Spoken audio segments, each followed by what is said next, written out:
ठीक है, चैप्टर है मूविंग चार्ज।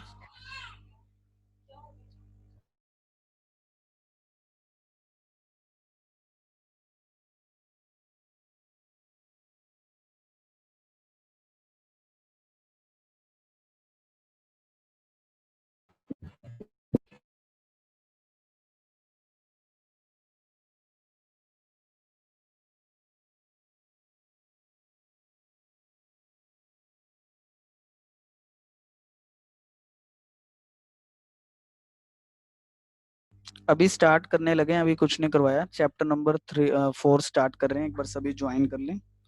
जस्ट स्टार्ट करने लगा हूँ मैं।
देखो, यूनिट 3 हम स्टार्ट कर रहे हैं।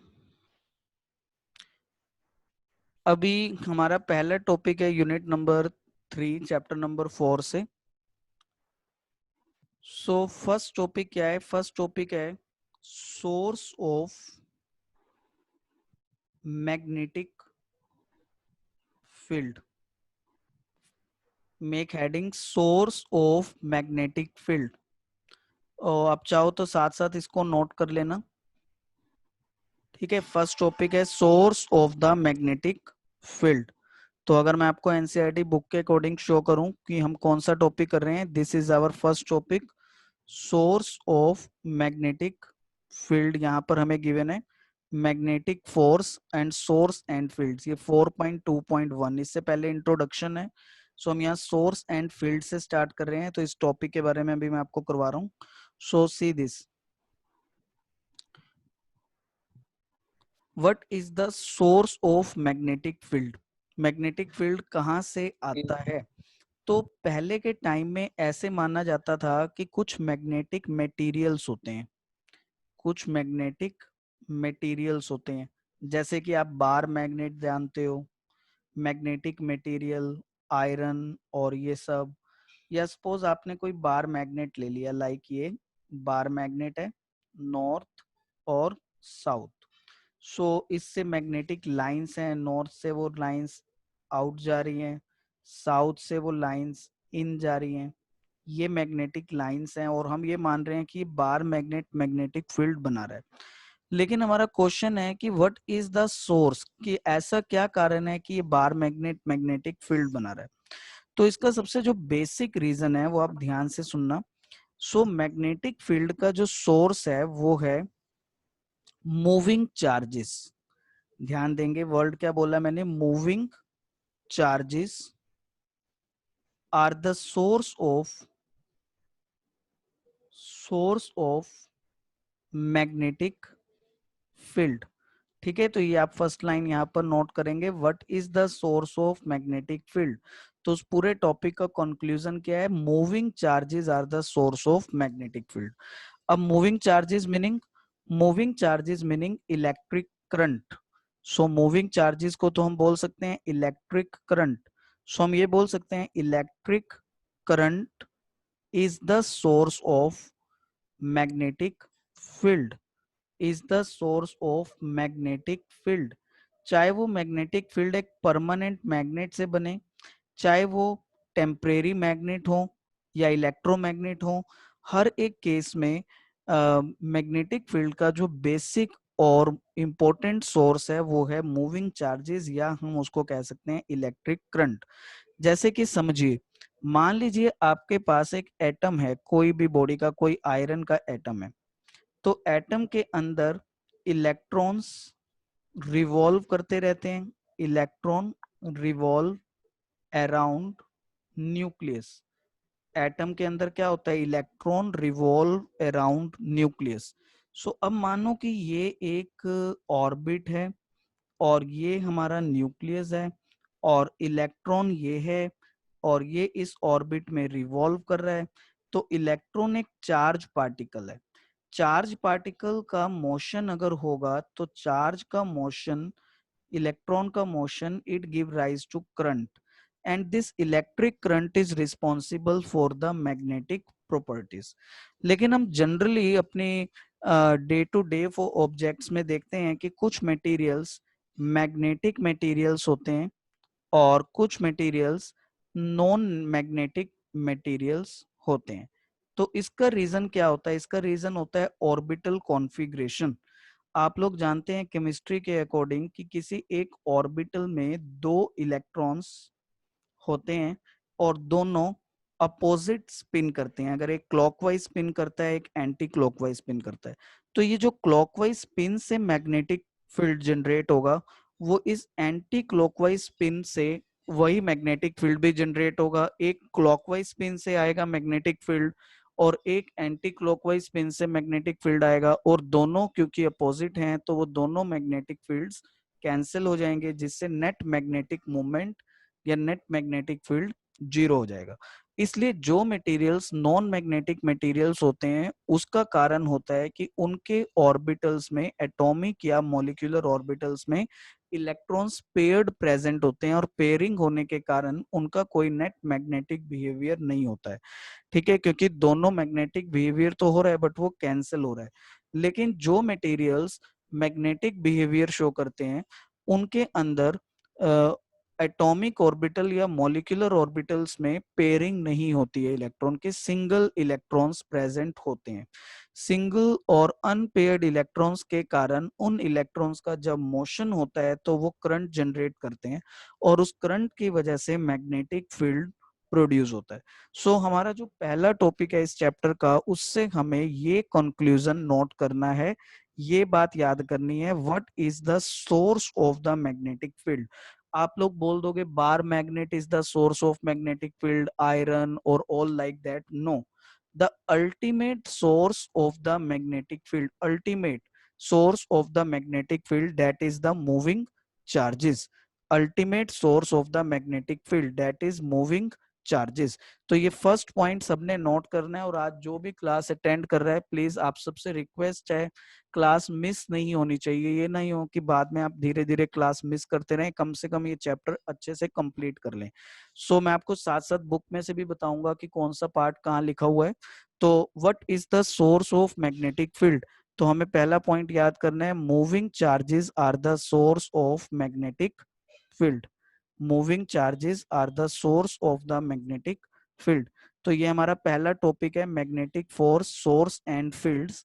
देखिए इस वाले टॉपिक में उसने हमें पहले बताया है कि हमारा जो इलेक्ट्रिक फील्ड है, मैग्नेटिक फील्ड है, उसका सिंबल देखिए यहाँ पे, मैग्नेटिक फील्ड का सिंबल है कैपिटल बी, और आपका आपने इससे पहले पढ़ा था इलेक्ट्रिक फील्ड, इलेक्ट्रिक फील्ड का सिंबल था कैपिटल ई। अब इन दोनों फील्ड्स में क्या रिलेशन हुआ, जो इलेक्ट्रिक फील्ड है वो चार्जेस जब रेस्ट पोजीशन में होते हैं, चार्ज इन रेस्ट स्टेट, तो उससे इलेक्ट्रिक फील्ड होता है। लेकिन जब वही चार्जेस मोशन में होते हैं तो उनके मोशन से इलेक्ट्रिक फील्ड की जगह मैग्नेटिक फील्ड होता है।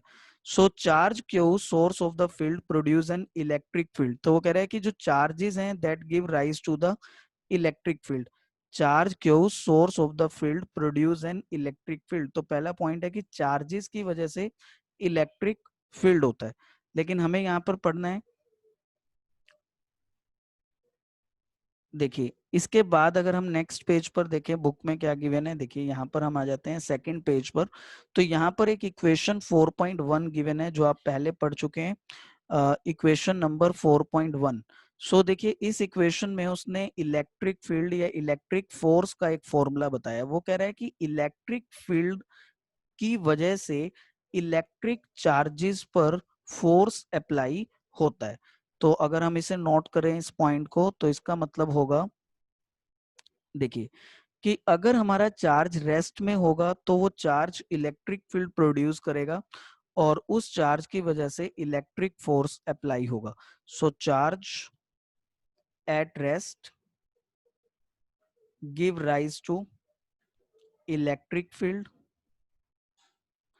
and that electric field give rise to electric force on the charge। और चार्ज पे लगने वाले फोर्स का फॉर्मूला था Q मल्टीप्लाइड E। इसी तरह से जब चार्ज मोशन में आ जाता है, charge in motion, so charge in motion give rise to magnetic field, charge in motion give rise to magnetic field, and that magnetic field will also apply force on the moving charges. So magnetic field applies force on moving charges, जो कि अभी हमारा अगले topic में आएगा कि जब कोई चार्ज मैग्नेटिक फील्ड में से पास होगा तो उस पर फोर्स अप्लाई होगा। सो ये दो हमारे कंक्लूजन हो गए। एक बार हम इसको फिर से बुक में से देखते हैं कैसे बताया हुआ है बुक में। देखिए उसने यहाँ पर ये दो इक्वेशन बता दी थी आपको, और यहाँ पर उसने इस इक्वेशन में कहा है कि इलेक्ट्रिक फील्ड में फोर्स लगता है और फोर्स का फॉर्मूला होता है Q multiplied by E।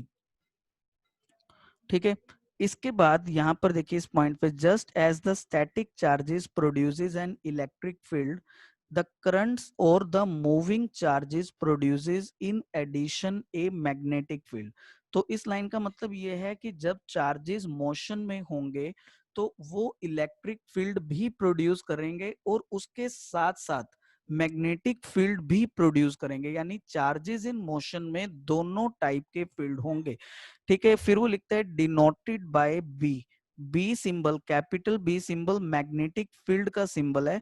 Again a vector quantity, that means magnetic field भी वेक्टर क्वांटिटी है और इलेक्ट्रिक फील्ड भी वेक्टर क्वांटिटी था।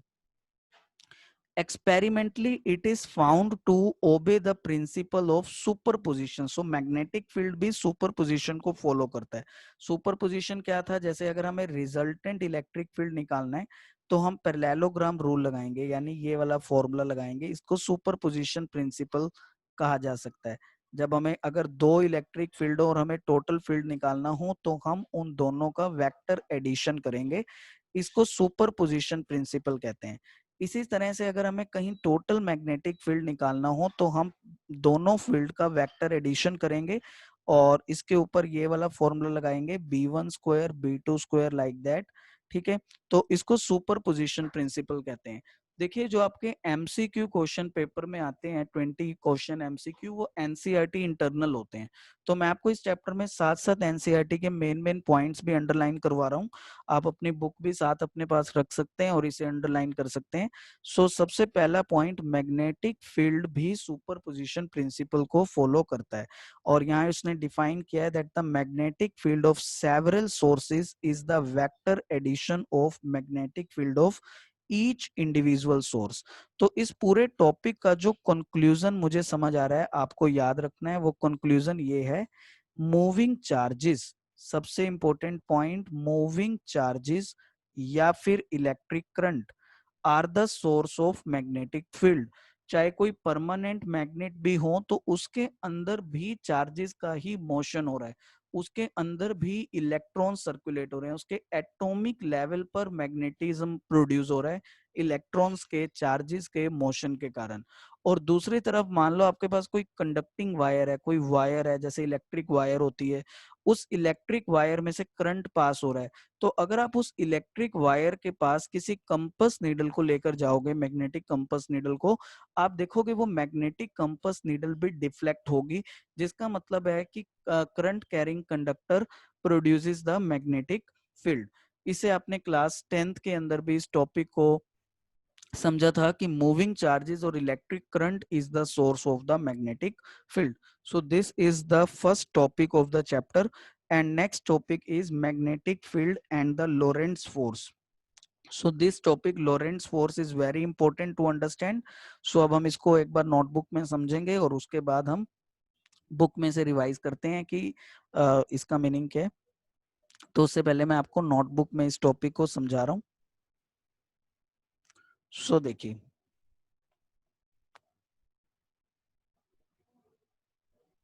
यहाँ हम आ गए नोटबुक पर, तो हमारा नेक्स्ट टॉपिक है लॉरेंट्स फोर्स।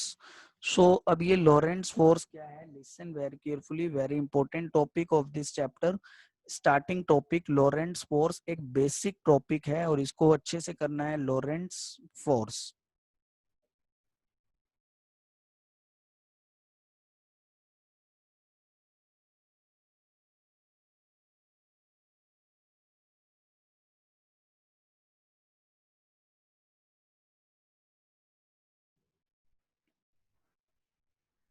सो लॉरेंट्स फोर्स क्या है, now what is Lorentz force?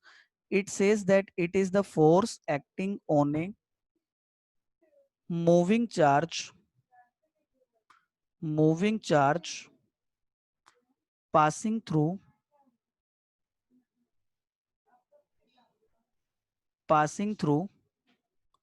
magnetic field. It is the force acting on a moving charge passing through the magnetic field.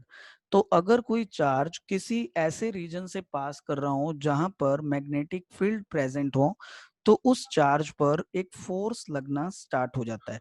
जैसे मान लीजिए ये मैग्नेटिक फील्ड लाइंस हैं, ये देखिए, ये मैं जो व्हाइट लाइंस आपको शो कर रहा हूँ, मानते हैं कि ये मैग्नेटिक फील्ड लाइंस हैं इस तरह से अपवर्ड डायरेक्शन में, और एक charge particle magnetic field region में एंटर करता है कुछ डायरेक्शन से। ठीक है, एक चार्ज पार्टिकल मैग्नेटिक फील्ड में एंटर कर रहा है एक डायरेक्शन से। देखिए मान लेते हैं अभी ऐसे डायरेक्शन से आ रहा है चार्ज पार्टिकल, यहाँ से इस येलो लाइन के लॉन्ग मूव करता हुआ आ रहा था और मैग्नेटिक फील्ड में एंटर कर जाता है। और ये जो मैग्नेटिक फील्ड है उसका सिंबल है बी, और ये चार्ज पार्टिकल की वेलोसिटी थी, उसका डायरेक्शन ऑफ मोशन था, और ये direction of motion suppose magnetic field के साथ कुछ एंगल थीटा पर है। तो इस पूरे सिनेरियो को हम थोड़ा इस तरह से भी शो कर सकते हैं कि सपोज हमारे पास यहाँ पर ये मैग्नेटिक फील्ड लाइन है एक, इसको बी सिंबल से शो कर देते हैं, और यहाँ पर इसका वेलोसिटी है, इस वेलोसिटी को ऐसे शो कर देते हैं, ये चार्ज पार्टिकल की वेलोसिटी है, और ये इसके अंदर कुछ एंगल है। सो जब भी एक चार्ज पार्टिकल मैग्नेटिक फील्ड में से पास होगा तो उस चार्ज पार्टिकल पर फोर्स लगना स्टार्ट हो जाएगा। ये बिल्कुल इसी तरह से है जैसे किसी चार्ज पार्टिकल को हम इलेक्ट्रिक फील्ड में रख दें, ठीक है, तो उस चार्ज पार्टिकल पर इलेक्ट्रिक फील्ड से फोर्स लगना स्टार्ट हो जाता है और उसका ये फॉर्मूला होता है। ऐसे जब उस चार्ज पार्टिकल मूव करता हुआ मैग्नेटिक फील्ड में से जाता है तो उसके ऊपर मैग्नेटिक फील्ड से एक फोर्स लगना। लेकिन एक बात का ध्यान रखें, चार्ज अगर इलेक्ट्रिक फील्ड में रेस्ट में है तो भी उस पे फोर्स लगेगा, लेकिन चार्ज मैग्नेटिक फील्ड में उस पर तभी फोर्स लगेगा जब वो मैग्नेटिक फील्ड में मोशन में होगा। तो हम इसका बेसिक रीजन समझने की कोशिश करते हैं कि ऐसा क्यों है कि चार्ज पार्टिकल जब मैग्नेटिक फील्ड से मूव कर रहा है उस पर फोर्स क्यों लग रहा है, उसका बेसिक रीजन क्या है। तो देखिए रीजन क्या है। जब एक चार्ज पार्टिकल मोशन में होता है, मूविंग चार्ज हो गया वो, सो उस मूविंग चार्ज से उस मूविंग चार्ज का अपना मैग्नेटिक फील्ड प्रोड्यूस होता है। क्योंकि लास्ट टॉपिक मैंने आपको बताया कि मैग्नेटिक फील्ड का सोर्स मूविंग चार्ज है। सो देखिए अब इस रीजन में दो मैग्नेटिक फील्ड हो गए। एक तो चार्ज के मोशन से आया वो मैग्नेटिक फील्ड, एक एक आया यहाँ पे एक्सटर्नली फील्ड। एक्सटर्नल फील्ड यानी जो बाहर से हमने फील्ड यहाँ पर दिया हुआ है। अब देखिए ये दो मैग्नेटिक फील्ड एक दूसरे से इंटरेक्ट करते हैं। तो जैसे कि दो मैग्नेट्स अगर आप एक दूसरे के पास रख दें तो वो मैग्नेट्स क्या करती हैं, अट्रैक्ट या रिपेल करने लगती हैं। जैसे ये नॉर्थ और साउथ रख दें तो अट्रैक्ट होगा, और अगर हम यहाँ पर नॉर्थ और नॉर्थ को रखते हैं तो वो दोनों रिपेल होंगी। तो जैसे दो मैग्नेट्स एक दूसरे को रिपेल या अट्रैक्ट करती हैं, उसका रीजन ये होता है क्योंकि वो मैग्नेट्स मैग्नेटिक फील्ड बना रही होती हैं और दोनों के फील्ड्स इंटरेक्ट होते हैं, इंटरेक्शन से वो फोर्स अप्लाई करते हैं। बिल्कुल इसी तरह से जब एक चार्ज मूव कर रहा है मैग्नेटिक फील्ड में तो वो चार्ज भी एक मैग्नेटिक फील्ड का सोर्स है, और दूसरा भी एक मैग्नेटिक फील्ड यहाँ पर और भी एक्सटर्नली प्रेजेंट है। अब इन दोनों मैग्नेटिक फील्ड का कंबाइंड इफेक्ट ये होता है कि वो चार्ज पार्टिकल मैग्नेटिक फील्ड में फोर्स एक्सपीरियंस करने लगता है, और उस फोर्स को लॉरेंट्स फोर्स का नाम हम देते हैं। तो अभी तक मैंने जितना आपको इस चैप्टर में पढ़ाया, आपको दो पॉइंट याद करने हैं। पहला point, what is the source of magnetic field, and second point, what happens when a charge particle is passing through a region of electric field and through a region of magnetic field. So when charge goes through electric field, it experience electric force, and when charge goes to magnetic field, it experience magnetic force. The name of that magnetic force is called Lorentz force. Name of that magnetic force is called the Lorentz force. And second thing, why it experience force, it experience force because that moving charge itself generates an magnetic field. That magnetic field of the moving charge interacts with the external magnetic field. Two fields when interact results in the application of the force. So please.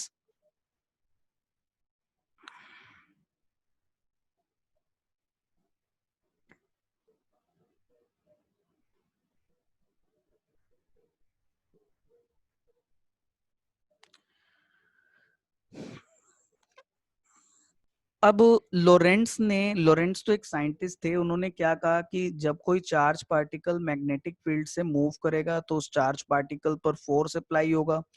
अब वो जो force होगा, उन्होंने experiments किए और find out किया कि वो फोर्स किस किस फैक्टर पर डिपेंड होता है। He find out that magnitude of the force, F magnitude, that magnitude of the force directly depends upon magnetic field strength.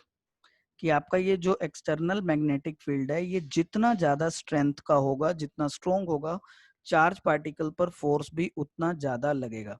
Second, this force is found to be directly proportional to magnitude of the charge Q. वो charge particle का जो Q है उस पे भी वो directly dependent होता है। And third, this force is found to be directly proportional to velocity. जितनी ज्यादा वेलोसिटी से चार्ज पार्टिकल मूव कर रहे हैं उतना ज्यादा देखा गया कि उस पर फोर्स लगता है। And fourth point, it is found directly proportional to sine of angle between velocity and magnetic field, यानी साइन थीटा पर।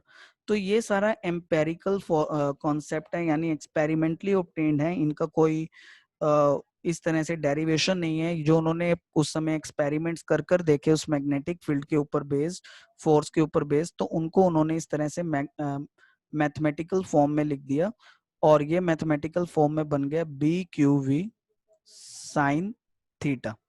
अब देखो अगर हम यहाँ प्रोपोर्शनल से इक्वलिटी में चेंज करेंगे तो हमें यहाँ एक कांस्टेंट लगाना होगा, और ये बन जाएगा B Q V sine theta.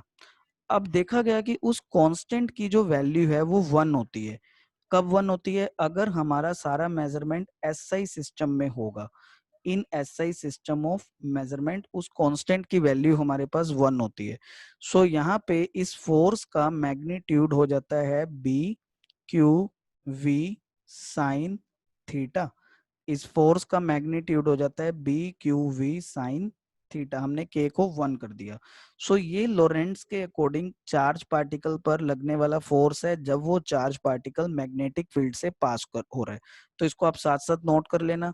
तो देखो, अब देखो, क्योंकि फोर्स तो वेक्टर क्वांटिटी है, तो मैं अगर इसको वेक्टर फॉर्म में लिखना स्टार्ट करूं, इसी इक्वेशन नंबर 5 को अगर मैं वेक्टर फॉर्म में लिखूं, तो चार्ज स्केलर है, क्यू को मैं अलग कर देता हूँ, वेलोसिटी वेक्टर है, वी पे वेक्टर लगा देता हूँ, और उसका क्रॉस प्रोडक्ट कर देता हूँ मैग्नेटिक फील्ड के साथ, मैग्नेटिक फील्ड भी वेक्टर है।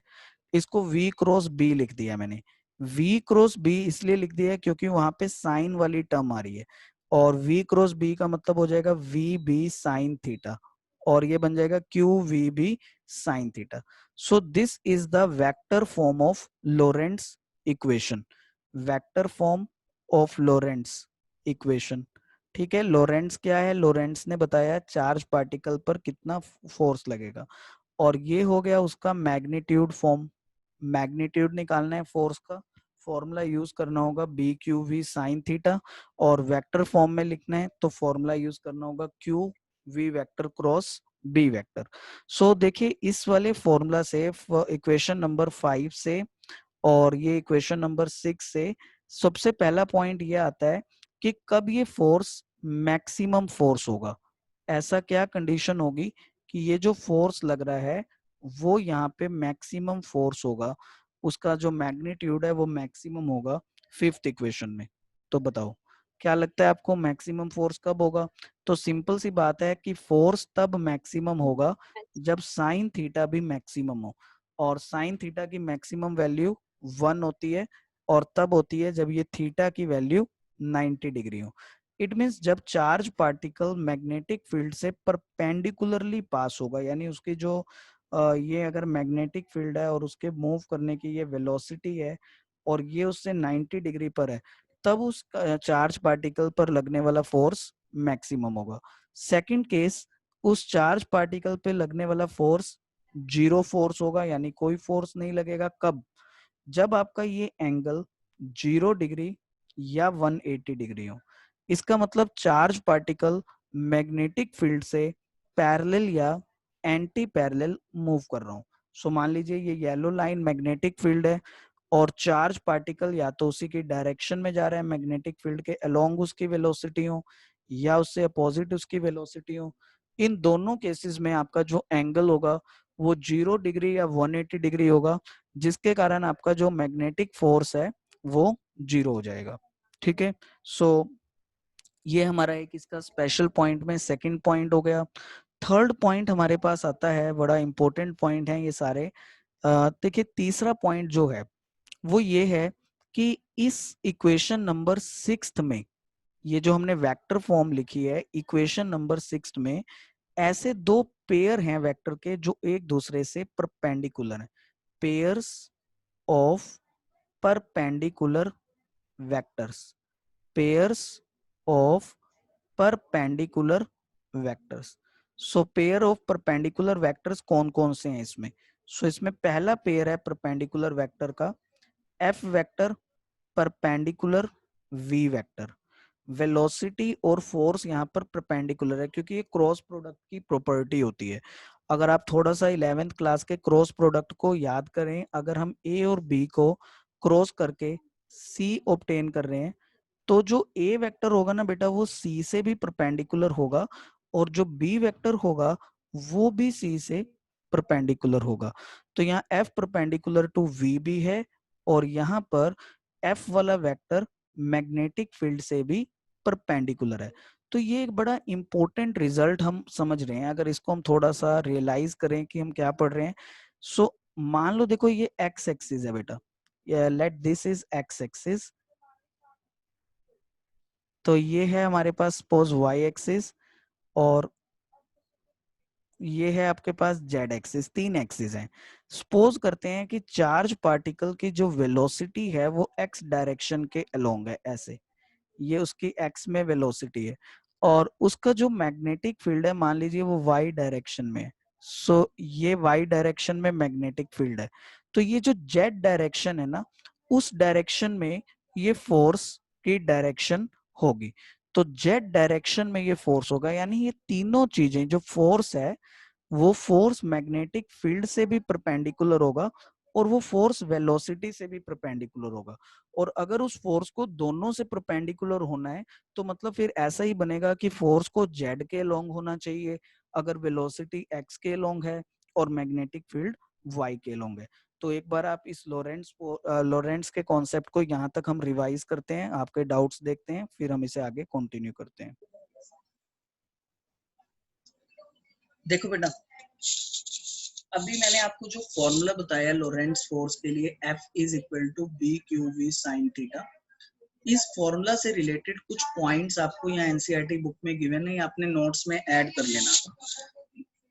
जैसे देखो ये पहला पॉइंट, फर्स्ट पॉइंट क्या है, it depends upon Q V and B. It मतलब कि लोरेंट्स फोर्स, तो आपसे पूछा जाएगा what are the factors on which Lorentz force depends. आपको लिखना है it depends upon Q V and B. Q क्या है, चार्ज, वी क्या है, वेलोसिटी, एंड बी क्या है, magnetic field. Force on a negative charge is opposite to that of the positive charge. फिर ये पॉइंट आप देख रहे हो कि नेगेटिव चार्ज पे फोर्स पॉजिटिव चार्ज के फोर्स से अपोजिट होगा, क्योंकि ये जो Q का फैक्टर है अगर ये पॉजिटिव आ जाए तो अलग डायरेक्शन में फोर्स हो जाएगा, नेगेटिव के लिए फोर्स अपोजिट हो जाएगा। तो अब ना आपके पास इस पे मतलब इस लाइन से कॉन्सेप्चुअल कैसे बनेगा, वो कहेगा a proton passing through the magnetic fields experience force toward the south. What will happen to the direction of force if electron is passing through the same region with the same velocity? तो क्या answer होगा, अगर proton positive particle है and that positive particle experience force towards the that positive particle experience force towards the south, then the negative particle will experience force towards the north. फिर इसके बाद यहाँ पर आ रहा है सेकंड पॉइंट, देखिए magnitude. देखो अगर क्वेश्चन कैसे होगा, जो मैंने रेड लाइन को हाईलाइट किया ना, इस पे बेस में समझा रहा हूँ। इसमें उसने कहा है कि force on a negative charge is opposite to that of the positive charge. तो क्वेश्चन आपको ऐसे देंगे कि suppose a proton is passing through magnetic field and it experience force toward the south. Now what will happen to the direction of force if electron is passing through the same field? Electron कैसा particle हो गया, negative. Proton कैसा particle है, positive. तो electron force किधर experience करेगा, proton से opposite experience करेगा। ठीक है, तो इस टाइप से ये क्वेश्चन आप नोट कर लेना, फर्स्ट पॉइंट से ये बन सकता है। सेकंड पॉइंट आपका जो यहाँ पर इंपॉर्टेंट है, वो बोलता है the magnetic force Q V cross B, ये मैग्नेटिक फोर्स हो गया, includes a vector product of velocity and magnetic field. इसमें V और B का प्रोडक्ट हो रहा है। Vector product makes the force due to magnetic field vanish become zero if velocity and magnetic field are parallel और anti parallel. यही अभी मैंने आपको समझाया था कि अगर मेरे पास एंगल 0 डिग्री हो जाए, थीटा की वैल्यू 0 डिग्री या 180 डिग्री हो जाए, तो फोर्स की वैल्यू 0 हो जाएगी। तो इससे आपसे क्वेश्चन पूछा जा सकता है, under what condition a charge particle passing through the magnetic field goes undeviated to the magnetic field. ऐसे आता है ये क्वेश्चन। ठीक है, आप लिख सकते हो, लिखना चाहो तो, under what condition a charge particle passing through magnetic field goes undeviated to the magnetic field. तो इसका आंसर आपको देना है it goes undeviated to the magnetic field when it is going parallel or anti-parallel to the magnetic field। ठीक है, देखो तीसरा point क्या लिखा है, the force acts in a direction perpendicular to both the velocity and the magnetic field. मतलब अभी मैंने आपको बताया था कि F वेक्टर परपेंडिकुलर होगा V वेक्टर से और F वेक्टर परपेंडिकुलर होगा B वेक्टर से। तो ये उसने दोनों पॉइंट दे दिया। Its direction is given by the screw rule और right hand thumb rule। Cross product की डायरेक्शन के लिए हम स्क्रू रूल या right hand thumb rule use करते हैं। सो अभी मैं आपको एक्सप्लेन कर रहा हूँ कि स्क्रू रूल या राइट हैंड थंब रूल क्या होता है नोटबुक में. So see this rule.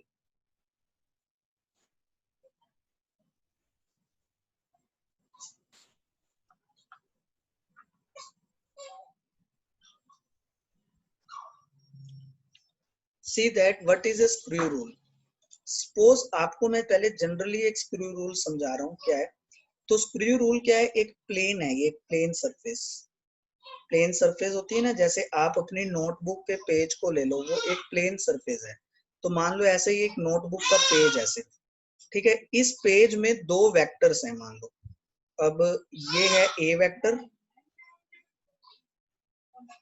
A vector, और ये है बी वेक्टर. इस प्लेन में दो वेक्टर हैं, ए वेक्टर और बी वेक्टर. ठीक है. ए क्रॉस बी करना है हमें, और हमें देखना है भाई ए क्रॉस बी की क्या डायरेक्शन है. ए क्रॉस बी निकालना है हमें. तो जब हम ए क्रॉस बी करेंगे ना, तो देखो हम ए से बी की डायरेक्शन में जा रहे हैं. ये वाली इस डॉटेड लाइन को देखो, ए से बी की ये लाइन क्लॉकवाइज बन रही है, ठीक है ना, क्लॉकवाइज. अभी मान लो ऐसे ही अगर एक दूसरा सिनेरियो होता, दूसरा केस होता कि ये एक पेपर होता, प्लेन होता, और यहाँ पे दो वेक्टर होते. सपोज ये ए वेक्टर होता और यहाँ पर ये बी वेक्टर होता, और मुझे ए क्रॉस बी करना है ऐसे. तो अभी यहाँ पे ए क्रॉस बी क्या होता, यहाँ पे ए से बी की डायरेक्शन क्या होती, एंटी क्लॉकवाइज. ठीक है, ये चीज नोट कर ली.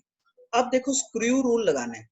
जब हम एक स्क्रू को क्लॉकवाइज टर्न करते हैं ना, तो वो इनवर्ड मूव करता है, ध्यान दें, इनवर्ड. और जब हम एक स्क्रू को एंटी क्लॉकवाइज टर्न करते हैं, तो वो स्क्रू आउटवर्ड मूव करता है.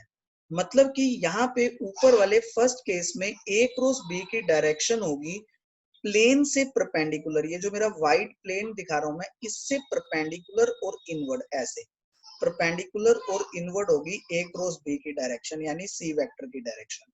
और जो दूसरा केस है उसमें सी वेक्टर की डायरेक्शन होगी प्लेन से परपेंडिकुलर और आउटवर्ड.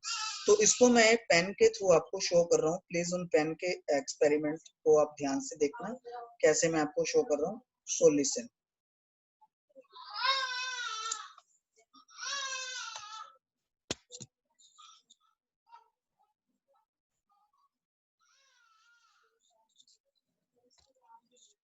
लिसन, ये हमारे पास यहाँ पर ये दो पेन है, ठीक है. ये देखिए इस तरह से मैंने पेन को रख लिया, आप भी इस तरह रख लीजिए. तो ये मान लो इनमें से एक ए है, एक बी है, ए और बी. तो इनसे परपेंडिकुलर आपको एक तीसरे पेन को रखना है, ऐसे परपेंडिकुलर. ये तीसरा पेन परपेंडिकुलर रखना है. परपेंडिकुलर या तो आउटवर्ड बनेगा या वो परपेंडिकुलर इनवर्ड बनेगा. या तो वो आउटवर्ड परपेंडिकुलर बनेगा या इनवर्ड. आउटवर्ड या इनवर्ड किस पर डिपेंडेंट है, वो डिपेंडेंट है कि आप ए को बी से क्रॉस कर रहे हो या इससे इसको कर रहे हो. यानी ए से बी की डायरेक्शन क्लॉकवाइज है या एंटी क्लॉकवाइज है. अगर क्लॉकवाइज है तो वो परपेंडिकुलर इनवर्ड साइड में बनाना है, और अगर वो एंटी क्लॉकवाइज है तो उस परपेंडिकुलर को आपको आउटवर्ड डायरेक्शन में बनाना है. ठीक है, तो इससे हमें डायरेक्शन को फाइंड आउट करना है. तो अब देखिए इस पॉइंट ऑफ व्यू को समझते हुए हम कुछ एग्जांपल से फोर्स की डायरेक्शन को समझने की कोशिश करते हैं. जैसे मान लीजिए कि ये है वेलोसिटी वेक्टर. प्लीज सभी ध्यान से सोच के मुझे आंसर देंगे. ये है वेलोसिटी वेक्टर, ये है मैग्नेटिक फील्ड वेक्टर, ठीक है. अब लोरेंट्ज का फॉर्मूला क्या है, F is equal to Q V cross B. तो आप V से B की डायरेक्शन देखो कैसी बन रही है इस डायग्राम में. V से B की डायरेक्शन देखो ऐसे बन रही है, V से B की साइड, ये है एंटी क्लॉकवाइज साइड. तो एंटी क्लॉकवाइज साइड में जो फोर्स होगा वो परपेंडिकुलरली आउटवर्ड होगा, ऐसे. ठीक है. अभी मान लो मैंने आपको डायग्राम क्वेश्चन में ऐसा दिया होता कि भैया ये वेलोसिटी है और ये मैग्नेटिक फील्ड है. अब आप देखो कि V क्रॉस B की डायरेक्शन कैसे आ रही है. V क्रॉस B की डायरेक्शन यहाँ पर आ रही है ऐसे क्लॉकवाइज. तो क्लॉकवाइज केस में जो फोर्स होगा वो परपेंडिकुलरली इनवर्ड होगा. बस ये ध्यान रखना है कि फोर्स हमेशा वेलोसिटी और मैग्नेटिक फील्ड से परपेंडिकुलर है। वो परपेंडिकुलर आउटवर्ड भी हो सकता है, परपेंडिकुलर इनवर्ड भी हो सकता है। आउटवर्ड और इनवर्ड हमें चेक करना है स्क्रू रूल से, जैसा कि बुक में हमें डिफाइंड है। सो देखिए एक बार बुक में हम दोबारा से इस पॉइंट को देखें तो यहाँ पर हम पढ़ रहे थे कि that force is given by the screw rule. ठीक है, तो ये मैंने अभी आपको समझाया है कि स्क्रू रूल क्या है। और ऐसा ही ये देखो, ये डायग्राम में दिखाया हुआ है, ये देख रहे हो आप, फोर्स की वैल्यू को उसने परपेंडिकुलर दिखाया हुआ है इस प्लेन से। ठीक है, तो आप इस फिगर नंबर 4.2 को अच्छे से रीड कर लेना, आपको स्क्रू रूल समझ आ जाएगा। फिर तीसरा पॉइंट उसने बोला है magnetic force is zero if charge is not moving. अगर हमारी वेलोसिटी ही जीरो हो गई, चार्ज पार्टिकल रेस्ट में हो गया, तो रेस्ट के केस में उस पर कोई फोर्स नहीं लगना है, क्योंकि यहाँ वेलोसिटी जीरो हो जाएगा। तो अगर आपके पास ये क्वेश्चन आएगा, under what condition a charge do not experience force in magnetic field, तो आप उसके दो पॉसिबल आंसर दे सकते हो। One possible answer is charge is not moving in field, its velocity is zero, and second answer is that charge is going parallel और anti parallel to the field. ठीक है, फिर तीसरे केस में आपने उसको एक सेकेंड, फिर देखो, फिर उसने ये वाले फॉर्मूला दिया F is Q V cross B. तो ये v क्रॉस बी हमारे पास हो गया लॉरेंट्ज का फॉर्मूला। देखो मैं ये तीसरा पॉइंट बता रहा हूँ, तीसरे पॉइंट में क्या है, magnetic force is zero if charge is not moving. Not moving मतलब उसकी जो वेलोसिटी है वो जीरो हो जाए। तो आपके पास क्वेश्चन ऐसा आएगा कि चार्ज पार्टिकल किस किस कंडीशन में उस पर कोई भी फोर्स नहीं लगेगा। दो ऐसी कंडीशन है, या तो वो रेस्ट में हो जाए, उसकी वेलोसिटी जीरो हो जाए, और दूसरा केस है कि या वो चार्ज पार्टिकल पैरेलल या एंटी पैरेलल मूव कर रहा हूँ, यानी उसका जो एंगल है वो 0 डिग्री या 180 डिग्री हो रहा हूँ तब। ठीक है,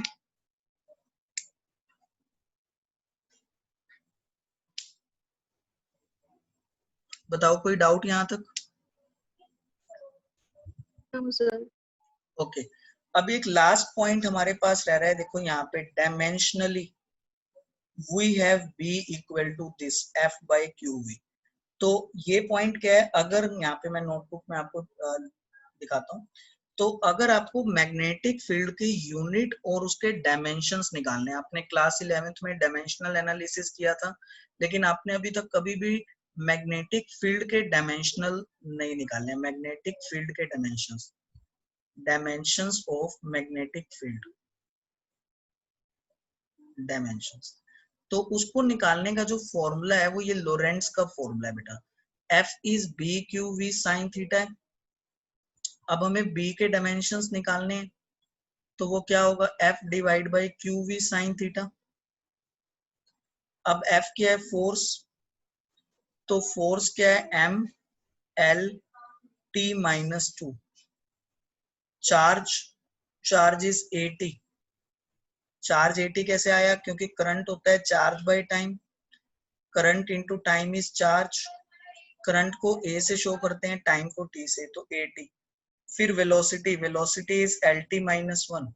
सो ये हो गया magnetic field. So magnetic field में बन रहा है M L T minus two divide by A T minus one, और वन टी तो जीरो हो जाएगा, एल रह गया।